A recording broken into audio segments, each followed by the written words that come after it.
submit. You gotta submit. Gotta submit.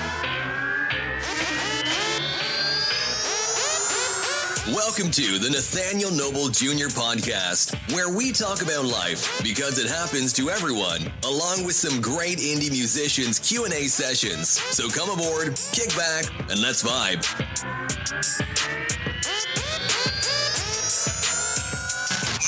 Nathaniel Noble Jr Podcast. You gotta submit. Gotta submit. Okay, welcome this week's guest on the Nathaniel Noble Jr Podcast. A fellow that reached out to me online. I guess, I don't know where he saw my contact at, or did I reach out to him prior and he finally got back to me. He's Mr. Richard Blank. What's up, buddy? I'm so happy to be with you and your audience today. Thank you so much for your time. Yeah, how's it going, man? I can't remember if I reached out to you through one of these services or you just found me somewhere and then reached out to me. How did that happen? It's just one of those things where you're everywhere on the internet, so it's easy to find you. And the fact that I think I made the first introduction, but I caught your attention, and here we are. But I think I seen you on one of these podcasts, with a guest and the host. We looking for different each other. Yeah. So I couldn't remember. I'm always reaching out different spots, so I can't remember who I reached out to and when. I just reach. Some respond back and then some don't. So I wasn't sure of which one of those was you. But anyway, we're here now. That's right. What's the story of Richard Blank? Well, the story of Richard Blank is Pura Vida. I'm currently residing in Costa Rica. Been here for 24 years, but I'm a long shot. It actually hit. I'm originally from Northeast Philly. Decided to make Spanish my major in college in Arizona. And then when I had a 1 in a million opportunity in the year 2000 to move here, I took it. And it's been a good run ever since. What was the opportunity? Well, a friend of mine from college actually owned a call center here in Central America and Costa Rica. And so he knew that I was in between jobs. I'm going to actually date myself. I was sending out resumes to a fax machine. That's what I was doing at the time, trying to get hired to maybe get a job in Tempe selling something. And so my cousin said, "Hey, Richie, why don't you come to Costa Rica for a couple months, let off some steam. You're fluent. Teach some English at my friend's call center and maybe recharge your batteries." Well, the moment I walked off the plane, I knew this was something that was very special. I fell in love with the girl of my dreams, married today, built the business together. But when I first got there at 27, you're not like on a tour with school or with your parents. You're a young adult now, and you have the scars and the experiences. And you do realize from time to time that you are given something that is so unique that if you don't open your eyes and embrace it, you might lose it. And so, yeah, I had to get past some parents' guilt and make some selfish decisions. But at the end of the day, I realized I wanted to make my roots here and put my hat in the ring and see what could happen. And little did I know that the sun was shining on me. And it's incredible. It's not for everybody, but if you have some sort of vigor and you are a little bit crazy, dancing in the rain crazy, not like knife welding, but you really want to live life and drink it, then I think you should pursue some sort of hobby, dream, or just thought and see where it goes. And that's why I'm here today to tell my tall tale. The tall tale of Richard Blank. So we don't want a blank slate. We want the whole story. So what's the one thing you want us to know for is the call center thing, or you got some other stuff you want to go start off with before that? Maybe we can shatter some misconceptions. Yeah. Because you see things in Hollywood of the Wolf of Wall Street and Boiler Room, and these are extremely talented artists of speech with incredible rhetoric.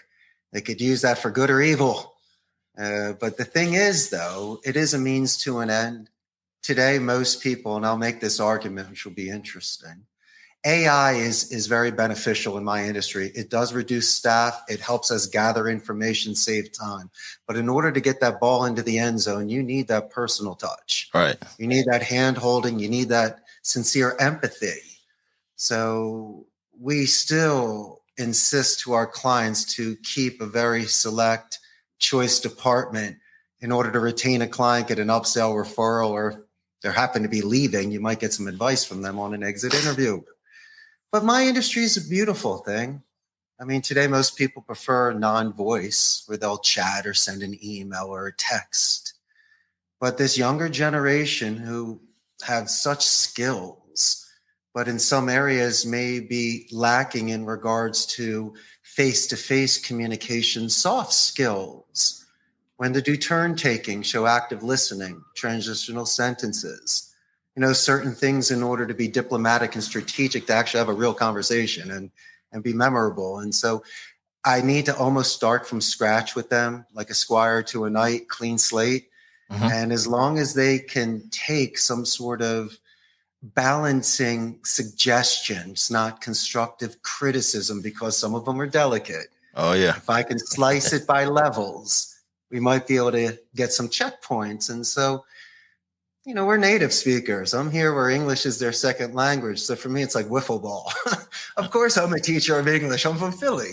But you and I do things with a certain amount of cleverness and style to put some color on it.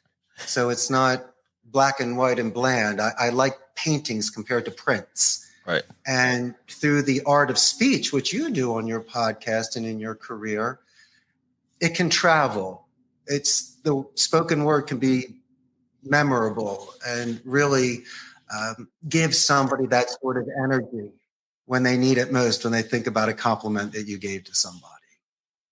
Yeah, words are powerful, so I try to choose them wisely, especially when I'm talking to somebody. Mostly, don't curse in case your mom's listening.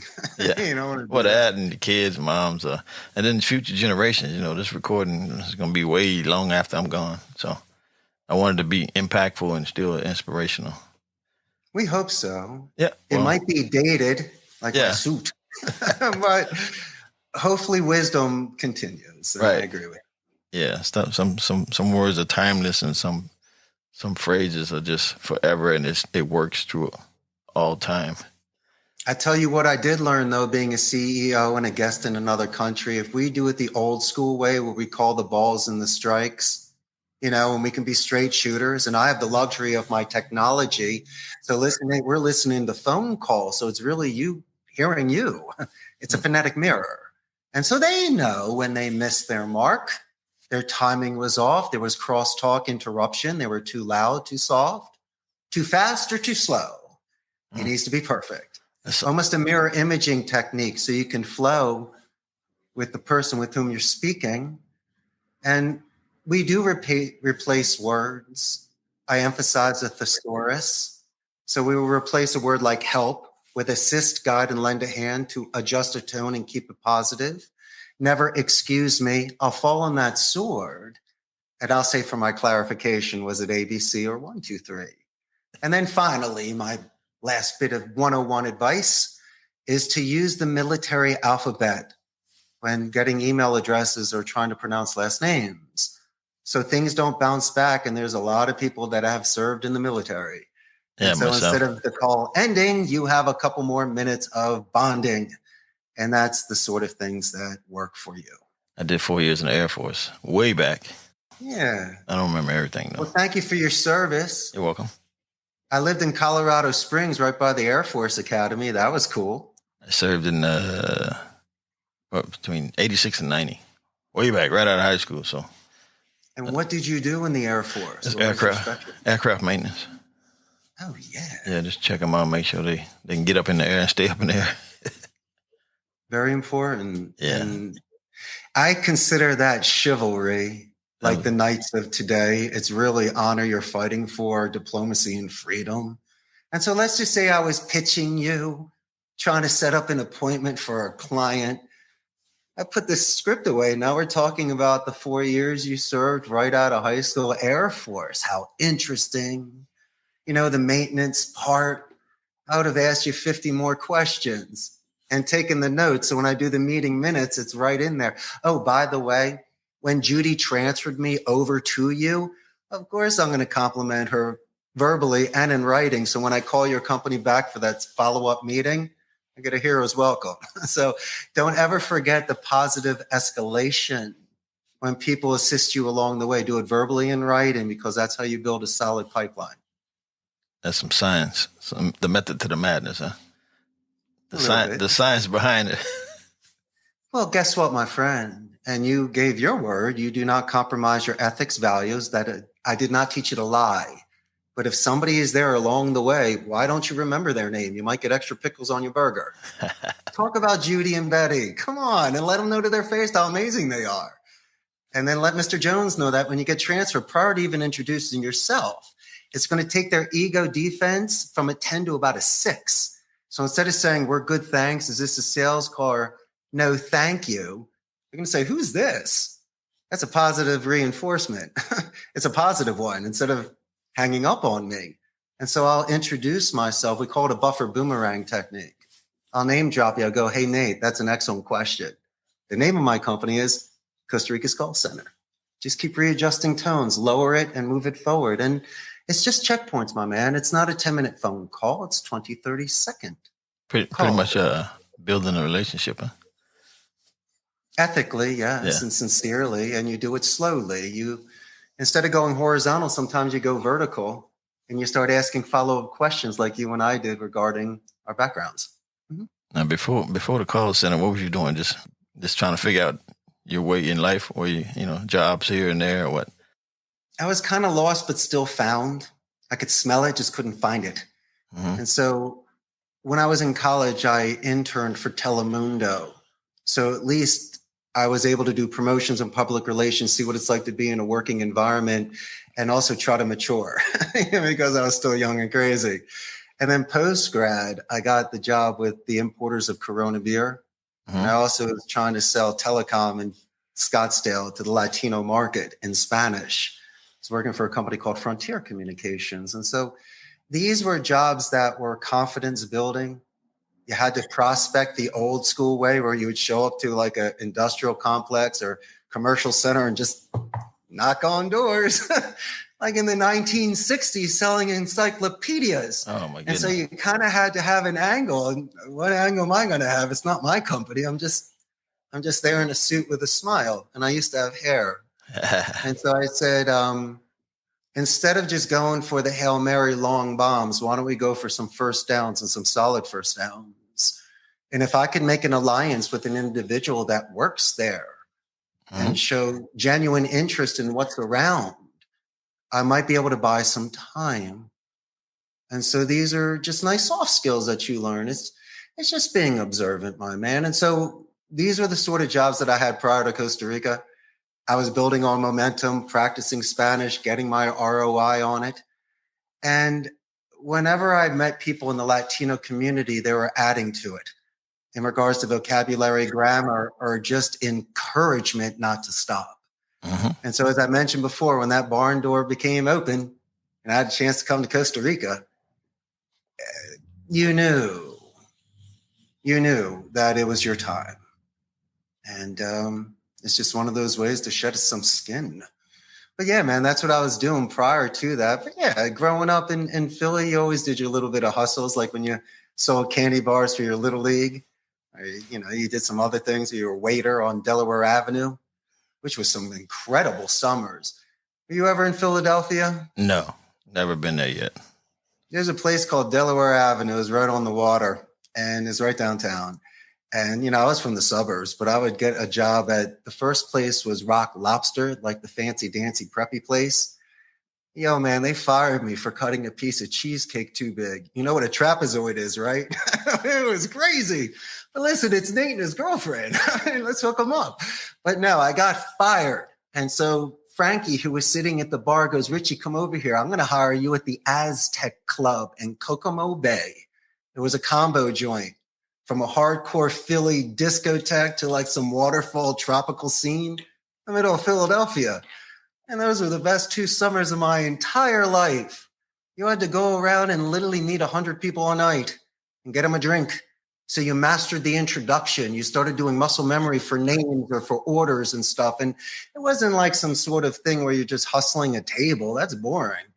I was really working rooms. And so what fun jobs you could have in ways that are so interpersonal and interactive before the cell phone And so I was doing this in the summer of 93 and 94, the best. And so that's what your buddy was doing back in the day, just honing those skills and feeling good about myself. So when it was time to represent our country somewhere else in the world, maybe we could do it in the best light.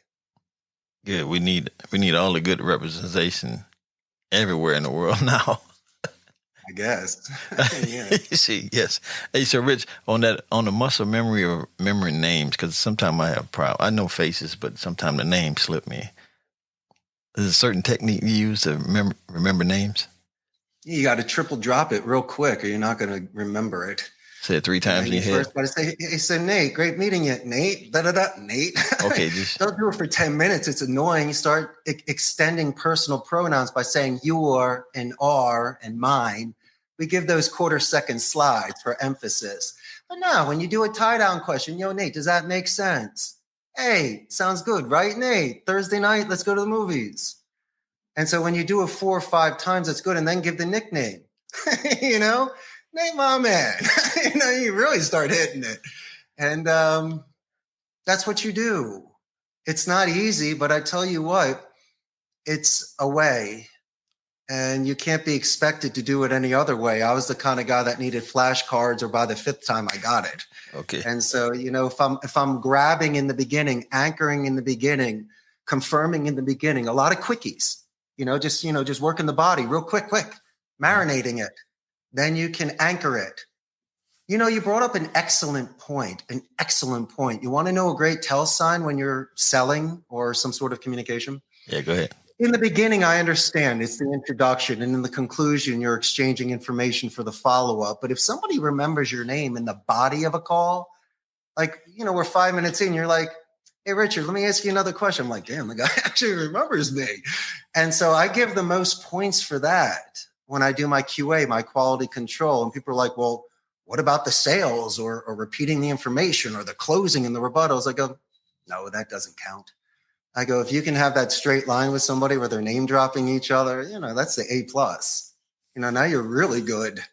You're worrying about fumbling a football? What are you talking about? It's yours. And so if people can get that sort of higher level of connection, then they're not going to feel the sort of pressure that they do when they walk into a sales meeting. Like if you ever watch the movies, really watch the movies. I'll even date one, the Garry, Glenn Ross. The majority of them were in the sales room getting yelled at by Blake on a rainy night before getting fired. That's where the coffee for closers comes from. Yeah, but where's Ricky Romano? Where's Al Pacino? Dude, he's at the bar talking to some guy, closing the deal his way. It didn't have to be over the phone pretending or pushing a meeting. The guy was investing that extra half an hour to have a burger and a beer with someone, let him cry on his shoulder. And that's the sort of connection that you get. And that's how you get referrals. And that's how you can look at yourself at the end of the day and know that you earned $1 the nice way. And if these sales movies, the top salesperson gets that 4 or 5 anchors with them, or they look on the wall and they see something that they can relate to, that's real. My favorite technique? What's that? So I'm calling your house, right? And all of a sudden I hear a dog barking in the background.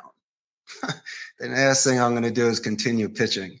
I'm going to stop and go, yo, Nate, I love dogs too. What's the name of your dog? His name is Champ. Really? What breed is he? He's a German Shepherd. How old is your puppy? Puppy? Ha, ha, ha. He's 14. I'm like, yeah. And so, I'm going to be asking about it on the next call. We're talking about dogs for a couple minutes. And if you think that mass from defense goes down, then where does it supposed to go? It's got to move somewhere. Mm-hmm. Down goes outward. You just got some, like an old medieval battles. Now you got the longbow, that changes battle. You got distance and strength. And you're doing it through rhetoric and through real sincere connection. Everyone loves dogs and ice cream and bikes and sunny days in California. I mean, come on. Will you stop selling for a minute and be real? Right. And if you can do that, the room will feel that. And people will see, man, this guy really is connected. It's not an act anymore. You're reacting. Mm-hmm. And if you can do that, you might have longevity in this business. Yes. I see you got it down to a science.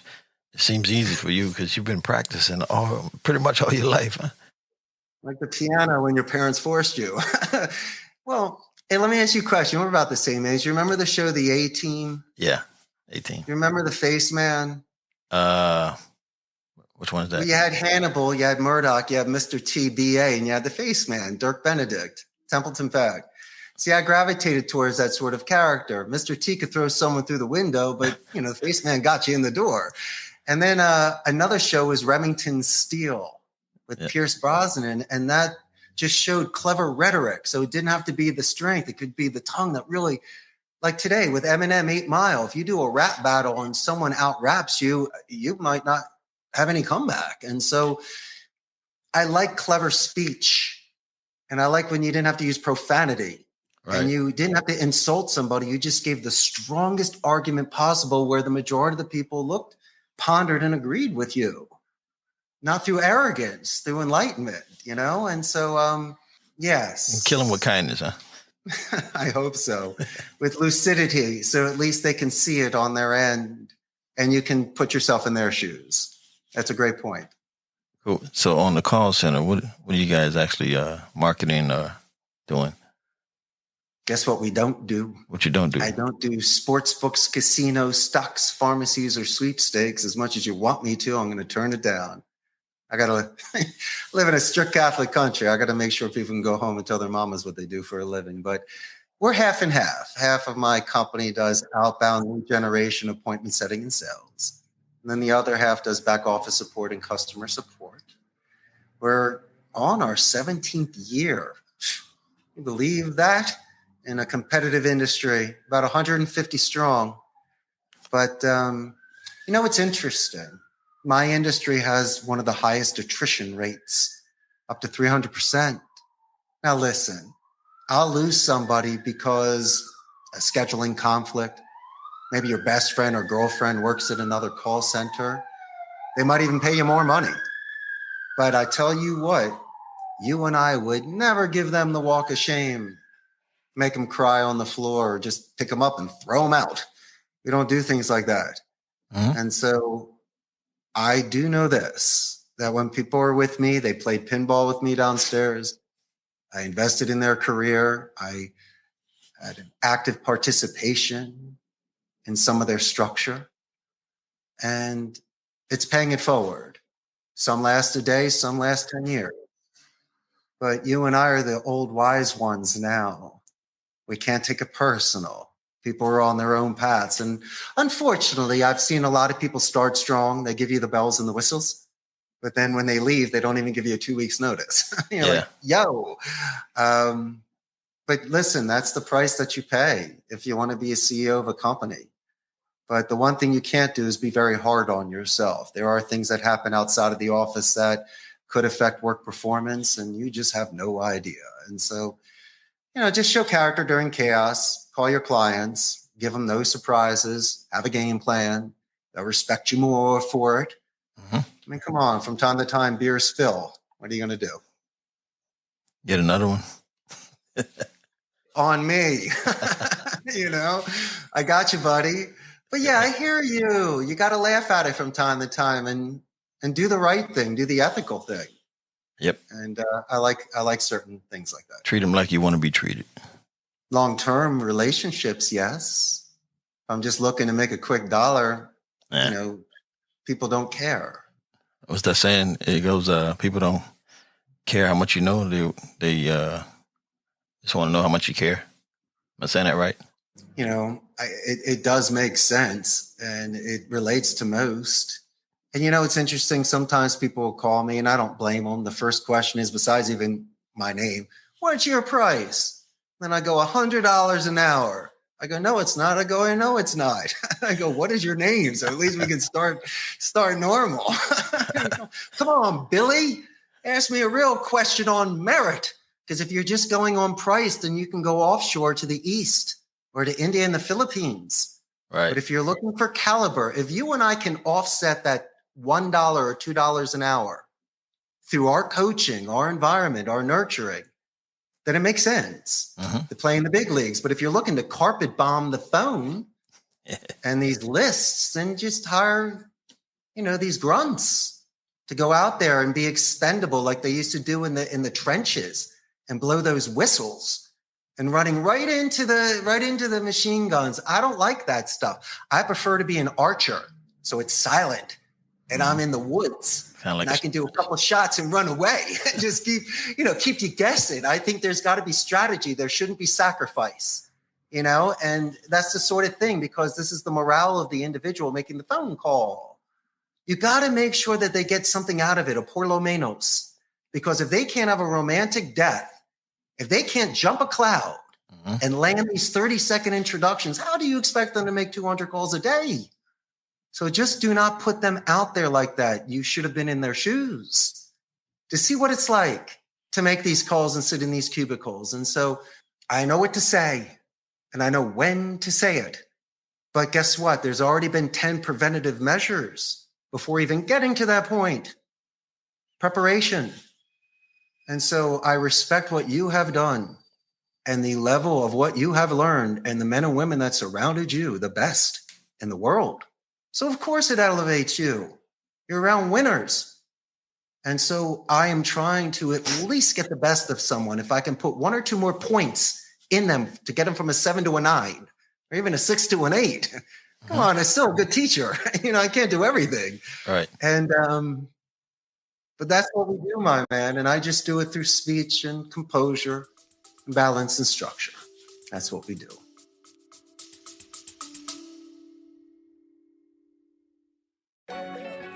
Unlock the full potential of your health journey with a membership at joinnatenow.com. This is your gateway to affordable, high-quality supplements that are essential for maintaining and enhancing your well-being. Not only will you gain access to these exceptional products, but you'll also have the chance to earn extra income by sharing the benefits of membership with others. Whether you're passionate about your own wellness or eager to create a side hustle, joinnatenow.com is the perfect platform to achieve both. Take control of your health and finances today. Join us now at joinnatenow.com. That's joinnatenow.com.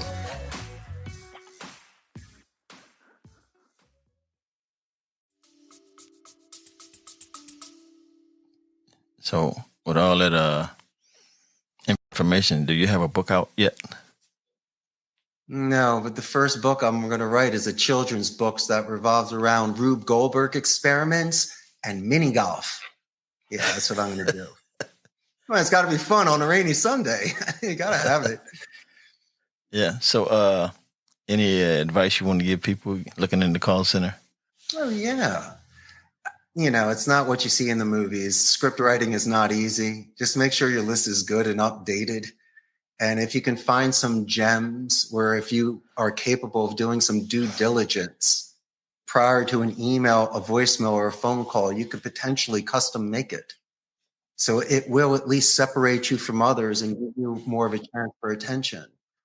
And once again, on the sides, if you can chip away at those that have assisted you, secretaries, gatekeepers, anybody that you see during the network or downline of that company, that these are areas. And, most people get 1,000 texts a day. They might get 100 emails a day. How many phone calls do they really get a day? So if you're willing to do the complete opposite of what it used to be 20 years ago, you will separate yourself.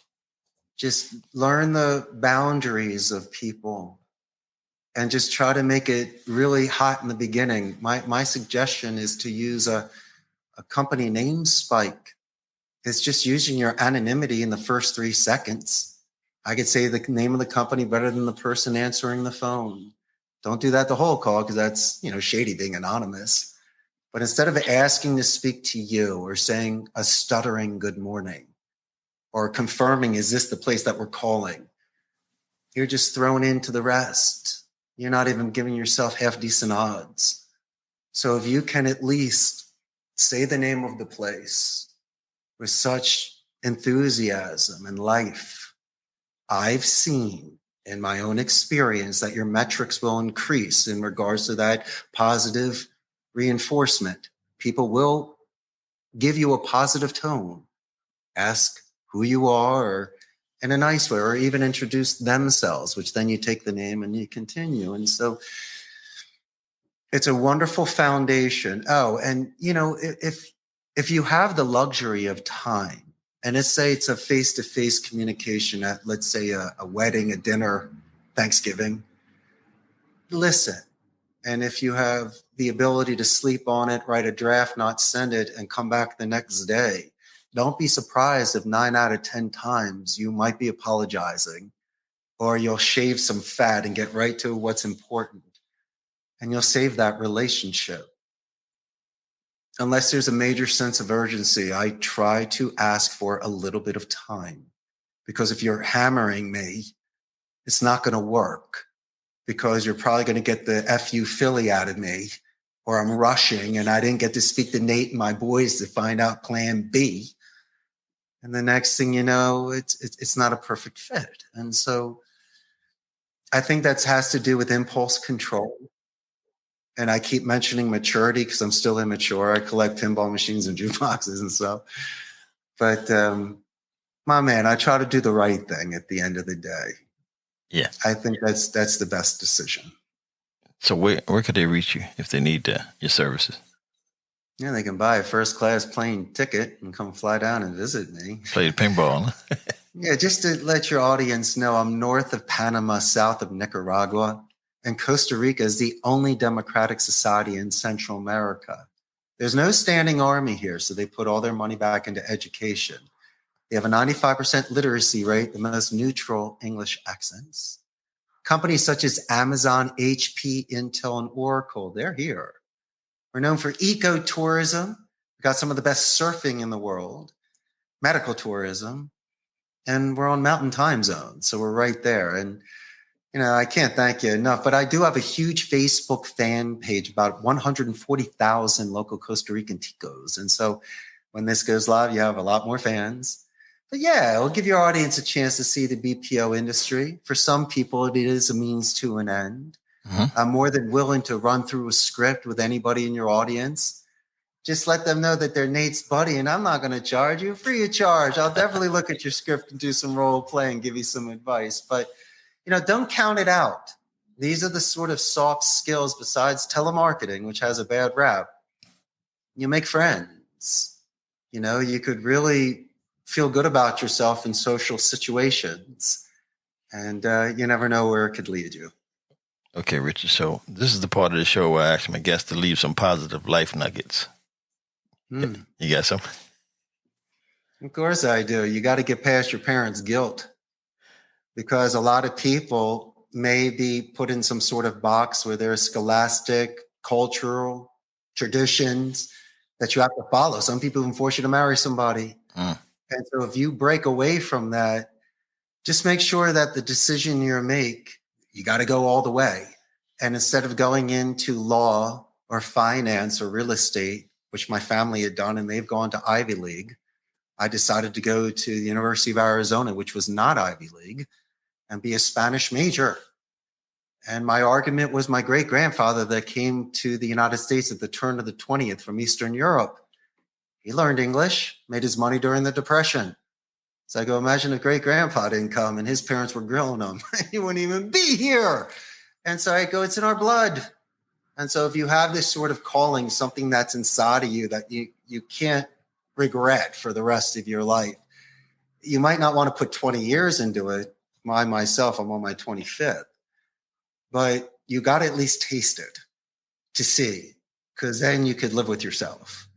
And that's my only advice to you and your amazing audience. And as I say, I can't thank you enough. I love your show, and it was a really great time being a guest here today. Yeah, appreciate you coming on, dropping all that heavy metal on us. Oh, yeah. Yeah, this is stuff the average person don't think about when they think about the call centers, or the science behind getting people to get your services or products. But it is quite amazing, our technology. You put someone on a predictive dialer, they can make up to 600 phone calls a day. You have multiple lines simultaneously dialing, so it avoids any sort of IVRs, voicemails, faxes. So their talk time, it's like a batting cage. Unless you've worked up to it, you can't do it.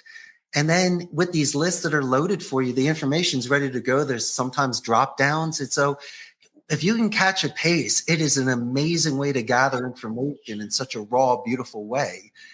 And as I say, anybody that learns a second language bears the mark of higher education. And if they have a slight accent, it's like a beauty mark. You remember Ricardo Montalban from Fantasy Island? That was the smoothest cat in town. And so I'm the reverse. I got like the Philly Spanish accent. And so they kind of look at me twice and they go, that's interesting, you know? So yeah, it works. Cool. That's cool. So is a certain website they can check out your stuff? Yeah, Costa Rica's callcenter.com just to see all the services. But, you know, the most important thing is that Facebook fan page because you get to really see what's happening in Costa Rica, all the fun stuff and craziness. But if anybody that has worked in a call center, if you have the skills, just make sure that you're in an environment that you feel good about yourself. Do not sell your soul for that dollar. It's not worth it. And if you're able to retain a client for a company, I think that's incredible. And if people call and specifically ask for you, that's amazing. And if someone tells your supervisor how great you are, that's more than enough water to get through those deserts. Time for a pay raise. Yeah. Cool. All right, Rich. We want to thank you for coming on the Nathaniel Noble Jr. Podcast. I had a great time today, and I hope I was able to share some great information. You heard it exclusively on Nathaniel Noble Jr. Podcast. Hey, everybody. This is Richard Blank, CEO of Costa Rica's Call Center, and I am a super proud guest on the Nathaniel Noble Jr.'s podcast. Come check me out on my Facebook page or just come to Costa Rica and definitely see the land of Pura Vida.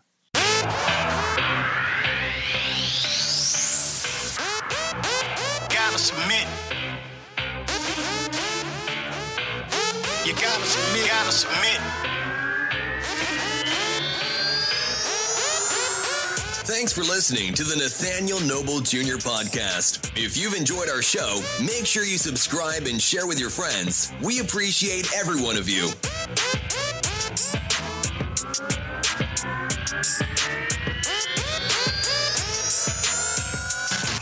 Nathaniel Noble Jr. Podcast. You gotta submit.